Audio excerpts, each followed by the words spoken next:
खूब बधाइयाँ जिनको मिल रही हैं, भाई महावीर जी और पीओ क्षेत्र के मेरे सभी साथी प्यारे बच्चों। जैसा कि विदाई शब्द है, उस शब्द में अनेक गम छुपे हुए होते हैं। विदाई शब्द है जो हम सबको अंदर से हिला देता है। मेरा इस किशनगढ़ स्कूल से गहरा नाता रहा है। कई बार मैं यहाँ आया हूँ।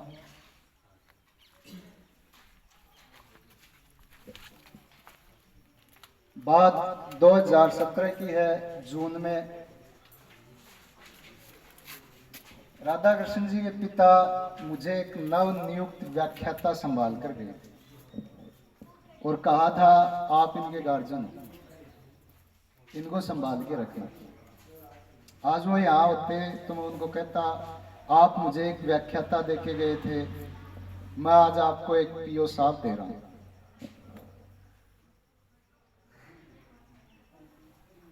राधा कृष्ण जी के बारे में आज बहुत कुछ यहाँ सुनने को मिला।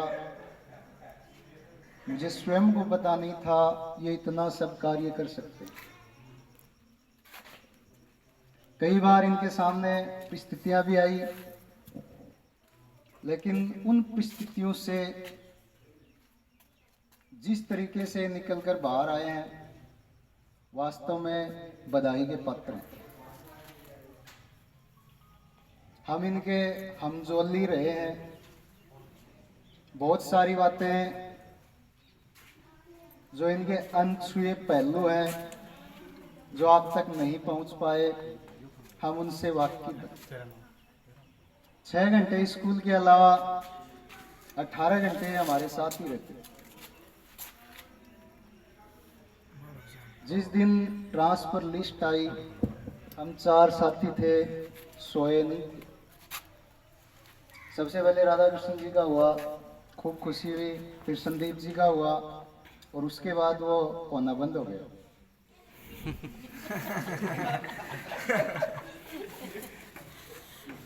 सुबह 5 बजे जब हिंदी की लिस्ट आई, मेरा नाम नहीं आया। 5 से लेकर 9:30 बजे तक आपके पीओ साहब ने मेरे से आंखें नहीं मिलाई।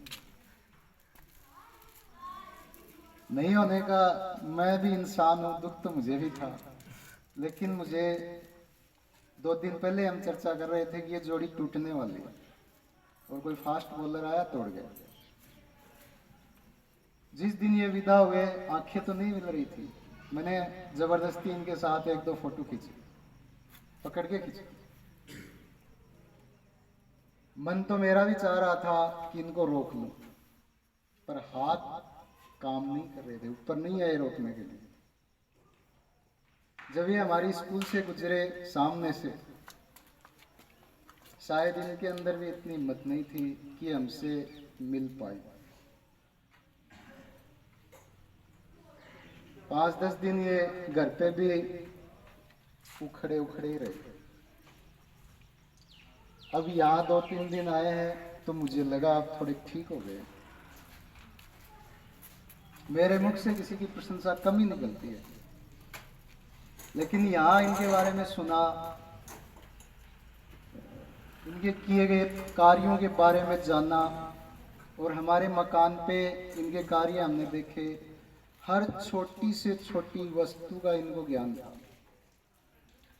आज भी एक कोई वस्तु खो जाती है तो हम पूछते हैं, राधा कृष्ण जी वो कहाँ है, और ये 1 ही मिनट में पता नहीं कहाँ सर्च करते हैं और बता देते हैं कि वहां रखी है। मैं कहना ये चाहता हूँ कि व्यक्ति महान तब बनता है जो हर छोटी सी वस्तु से लेकर बड़े से बड़े कार्य तक जाने। कितनी भी बड़ी समस्या हो, ये सुलझा लेते थे। मैं एक छोटा सा उदाहरण दे रहा हूँ। हमारे शेखावाटी में एक कहावत है, वहां की ये छोटा सा प्रसंग है कि एक बार कोई किसान था, उसके पास देने के लिए अपने बेटों को और कुछ नहीं था। 19 ऊंट थे। ऊंट जान गए बच्चों, रेगिस्तान का जहाज।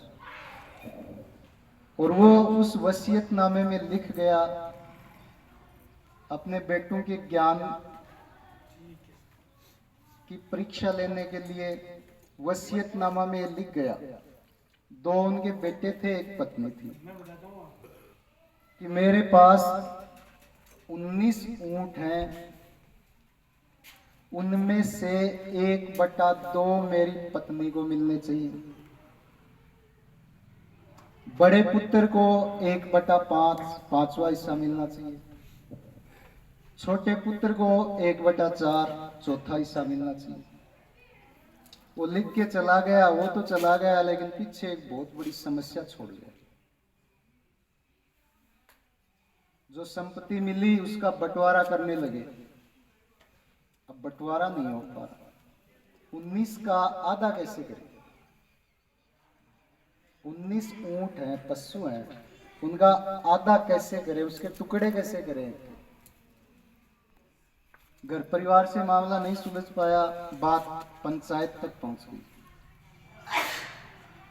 पंचायत हुई।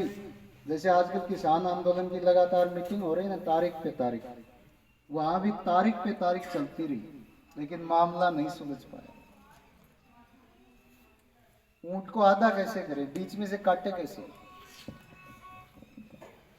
अंत में कोई एक समझदार किसान था, ऊंट पे चढ़कर वहीं से गुजर रहा था, और जब उसने वो सभा देखी तो उत्सुकतावश पूछ लिया कि यहाँ क्या चल रहा है। तो किसी सज्जन ने बताया, ये आज से नहीं, कई दिन से चल रहा है, बंटवारा नहीं हो पा रहा है।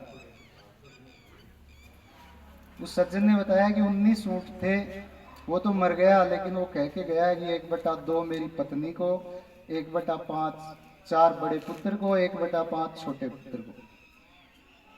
वो आदमी समझदार था, ऊंट से नीचे आ गया, उनसे कहा, आपकी समस्या का हल तो मैं कर सकता हूँ। सारे बड़े खुश हो गए।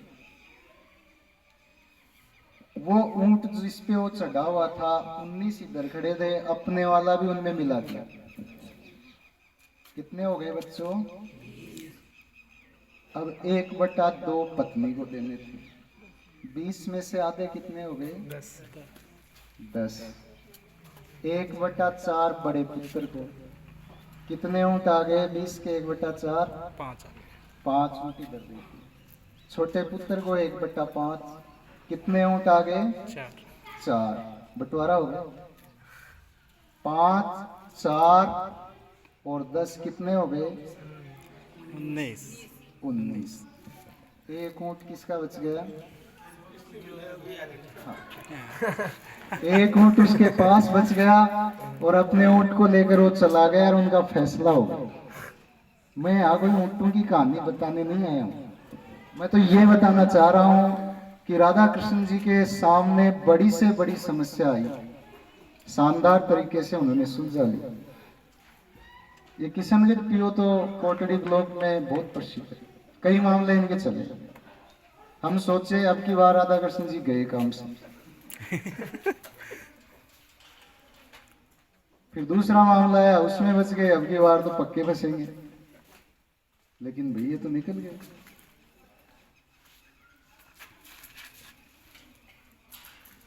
हमें हमारे ट्रांसफर का दुख नहीं था, हमें जोड़ी टूटने का दुख था। हम बहुत मजबूत थे, हमारे सामने भी बड़ी बड़ी समस्याएं जीवन में आई हैं। समस्याओं को हमने भी सुलझा लिया था, लेकिन इससे पहले हम इतने कमजोर कभी नहीं थे। मैं कहा करता था, आंसू कमजोर लोगों का गहना है। लेकिन ये गहना एक दिन, जिस दिन ये गए, तो शायद मुझे भी प्राप्त हुआ।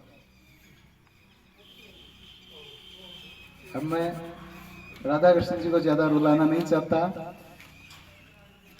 इस स्कूल ने मुझे बुलाया, इनका बहुत बहुत धन्यवाद।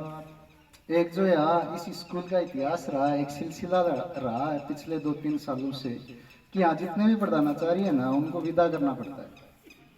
तो मैं चाहता हूँ ये सिलसिला चलता रहे। महावीर जी को विदा करो। स्कूल के लिहाज से थोड़ा ठीक नहीं होगा, लेकिन मेरा मन कहता है ये सिलसिला चलता रहना चाहिए। जय हिंद।